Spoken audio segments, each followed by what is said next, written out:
Chicago has issued a special marine warning for nearshore waters from Winthrop Harbor to Calumet Harbor, nearshore waters from Calumet Harbor to Burns Harbor, open waters from Winthrop Harbor to Michigan City out to Mid-Lake until 6 p.m.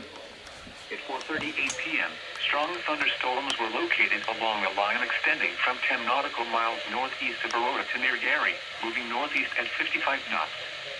Hazard, wind gusts to nearly 50 knots. Source, radar indicated. Impact, small craft could be damaged and briefly higher winds and suddenly higher waves. Locations impacted include nearshore waters at the City of Chicago, Harrison Beaver, Cribb, Wilmette Harbor, 31st Street Harbor, Monroe Harbor.